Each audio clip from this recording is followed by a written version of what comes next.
Grocery prices have gone up almost everywhere in the world over the last few years, and most of us have responded to that the same way: buying in bulk, stockpiling what's on sale, and quietly accepting that half of it will go bad before we get to it anyway.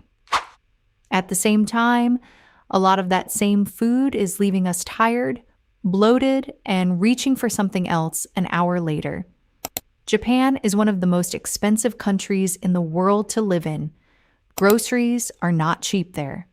And yet Japan has some of the lowest obesity rates of any developed nation, some of the longest life expectancies on Earth, and households that consistently spend less of their income on food waste than almost anywhere else in the West. That's not a coincidence, and it's not about some special diet.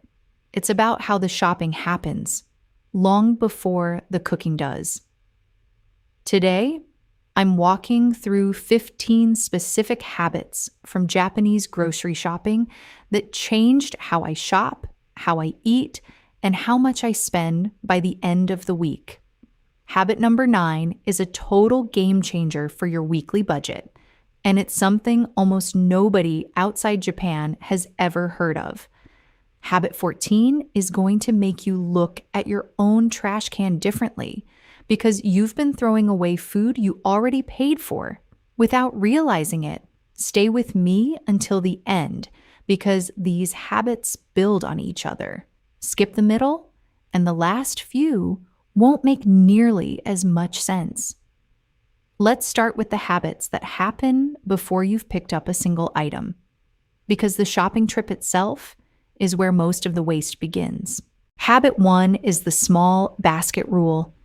In Japan, grocery shopping happens more often and in smaller amounts. A basket, not a cart, 2 or 3 times a week rather than one enormous haul on a Sunday. It feels counterintuitive if you've been taught that fewer trips save time and money. But a smaller basket means you're only ever buying what the next 2 or 3 days actually need, which means almost nothing sits in the back of the fridge, long enough to be forgotten and thrown out. The waste isn't happening at the register. It's happening in the drawer you didn't open for 10 days. Habit 2 is built around a word worth knowing: Shun. It means the peak season of a specific food, the exact stretch of weeks when something is at its best flavor, its highest nutrition, and, because it's being harvested in abundance, its lowest price. Japanese shoppers build meals around whatever's in Shun that week, rather than a fixed list decided in advance. Strawberries in early spring, sweet potatoes in autumn, a specific fish at its fattiest a few weeks a year. Walk into the produce section and buy whatever looks abundant and cheap that day, and you're very likely buying what's in Shun without even needing to know the calendar. Habit 3 is the Bento mindset: shopping for components, not finished meals. A bento box is built from small, separate elements: a protein, a vegetable, a pickle, rice. Shoppers raised on this instinct buy ingredients that can be recombined a dozen different ways rather than a recipe's exact ingredient list, used once and then abandoned. One piece of chicken becomes 3 completely different dinners, depending on what it's paired with, instead of 3 chicken breasts bought specifically for one recipe that gets made once. Habit 4 is avoiding what I'd call the convenience tax, the real measurable price difference between a convenience store and an actual supermarket. In Japan, a konbini, the corner convenience stores on nearly every block, will sell you a single onigiri, or a small salad, at a real markup compared to buying the same ingredients at a supermarket a few minutes further away. It's genuinely useful for a quick top-up. It is not where a household does its actual weekly shopping, and treating it that way is one of the fastest ways to quietly overspend without ever noticing where the money went. Habit 5 is knowing the schedule, specifically when the discount stickers come out. Japanese supermarkets mark down perishable items, prepared food, fish, meat, produce nearing its sell-by window, starting in the early evening, often beginning around 7 o'clock, with the percentage climbing the closer the store gets to closing. Shoppers who know this simply time part of their trip around it, picking up the exact same quality items for a fraction of the daytime price. This single habit alone can meaningfully change what a weekly grocery bill looks like, and it costs nothing to learn, just a different time to walk in the door. That's the psychology of the shop. 5 small shifts before you've even filled the basket. And if you've made it this far, here's something worth knowing. Most people who click on a video like this don't make it past the halfway point. You're already past the part where most viewers give up, which means you're about to get to the habits that save the most money. The ones people skip to the comments looking for because they never made it here themselves. Now let's get into the specific foods worth building your list around, because a few of these are doing an enormous amount of nutritional and financial work for very little money. Habit 6 is tofu and natto. Tofu is one of the cheapest complete protein sources available in almost any grocery store, and it takes on whatever flavor it's cooked with, which makes it far more versatile than most people give it credit for. Natto, fermented soybeans, is even cheaper, extremely high in protein, and carries genuine gut health benefits from the fermentation itself. Both together cost a fraction of meat-based protein and appear in Japanese households multiple times a week, specifically because of that math. Habit 7 is root vegetables, specifically things like daikon radish and renkon, lotus root. Daikon is often available for under $2, keeps for weeks in the fridge without spoiling, and works in at least 4 completely different ways: grated raw as a condiment, simmered in broth, pickled, or shredded into a salad.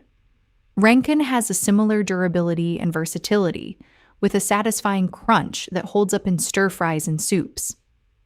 Root vegetables, in general, are the unsung workhorses of a low-waste kitchen, cheap, filling, and slow to spoil, which means they almost never end up in the trash. Habit 8 is seaweed, wakame and nori specifically. Both are extraordinarily cheap preserving, shelf-stable for a long time in dried form, and carry a mineral density, iodine, calcium, magnesium, that's hard to get anywhere else that inexpensively. A few dried sheets of nori or a small bag of dried wakame costs very little and lasts for months in a cupboard, adding real nutrition to a meal for pennies per serving. A single bag of dried wakame, rehydrated a small pinch at a time, can quietly outlast a bag of spinach that goes slimy in the crisper drawer within a week. Quick gut check before we go further. Of the 7 habits so far, how many are you already doing? If it's 0 or 1, you're about to see exactly why your grocery bill has been higher than it needs to be, and it's not because you're doing anything wrong. Nobody ever taught you these specifically. That's the whole point of this video. Now, habit 9, the one I promised you at the start. This is a deeper dive into that discount sticker system from habit 5, because most people who've heard of Markdown stickers assume it's a single event. It isn't. Many Japanese supermarkets run a tiered system. A first round of stickers in the early evening cutting may be 20%, followed by a second and sometimes third round as closing time approaches, each one deeper than the last.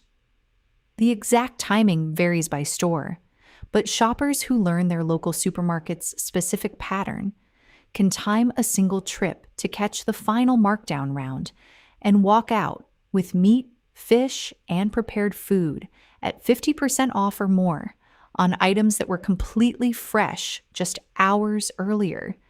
This is not expired food.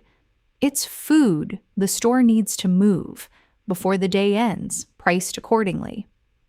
Learning your specific store's tiered timing is genuinely one of the highest value habits on this entire list, and it's the one almost nobody outside Japan has ever been told exists. Habit 10 is buying the produce nobody else wants. The imperfect, oddly shaped, slightly bruised items, often set aside in a discounted section, sometimes explicitly labeled around the idea of maranai, the cultural discomfort with letting something usable go to waste. A crooked carrot chops the same as a straight one. A slightly undersized apple tastes the same as a perfect one. These sections exist because retailers would rather sell imperfect produce cheaply than throw it away, and shoppers who buy from them are getting identical nutrition for a lower price while directly reducing food waste at the source. That's the shopping itself. But here's something worth sitting with for a moment. None of the first 10 habits matter much if the food just sits in your fridge the same way it always has once you get home. In fact, this is exactly where most households lose the money they just worked so hard to save at the register. The next 5 are about what happens after you walk through your own front door, because that's where most food gets wasted. And habit 14 is the one I mentioned at the start, so stay close. Habit 11 is immediate prep. The moment groceries come home, vegetables get washed, trimmed, and often cut, rather than going into the fridge whole and untouched until the day they're needed. Food that's already prepped gets used because it's frictionless. Food that needs washing and chopping before it can even be cooked tends to get pushed back a day, then another day, until it's no longer good. Habit 12 is small portion freezing. Rice gets cooked in bulk and frozen in individual single-serving portions rather than kept as one large pot slowly drying out in the fridge over days. Meat and fish often get portioned and frozen the same way, in exactly the amount one meal needs, rather than as one large block that has to be fully thawed and then used all at once or wasted. This single habit alone dramatically cuts down on the "I'll just order takeout" moments that come from having nothing quick and ready when you're tired. Habit 13 is a formula worth memorizing. Ichiju Sansai, 1 soup, 3 sides. It's the traditional structure of a Japanese meal, and it does something genuinely useful for a grocery list. It gives you a fixed shape to shop around instead of an open-ended question every single day. 1 soup, 1 protein, 1 vegetable dish, 1 smaller side. That's it. A shopping list built around filling 4 simple slots is dramatically easier to plan, buy for, and actually finish than a list built around a specific elaborate recipe that needs 12 separate ingredients, several of which get used once and forgotten. Habit 14 is using the entire vegetable, the one I told you would change how you look at your own trash can. Broccoli stalks, usually discarded, can be peeled and sliced into a stir-fry with almost the same texture as the florets. Daikon leaves, almost always cut off and thrown away, are edible and nutritious, often sautéed simply with a bit of oil and salt. Carrot tops, radish greens, the outer layers of cabbage most people trim away entirely. All of it is food that's already been paid for and is being thrown away purely out of habit, not necessity. Add it up over a year, and the average household is genuinely throwing away money in the form of edible scraps, often enough that it would visibly change a monthly grocery bill if they simply stopped. And habit 15 is the no waste inventory. Checking what's already in the fridge before writing the shopping list, not after. It sounds almost too obvious to count as a habit, and that's exactly why most people skip it.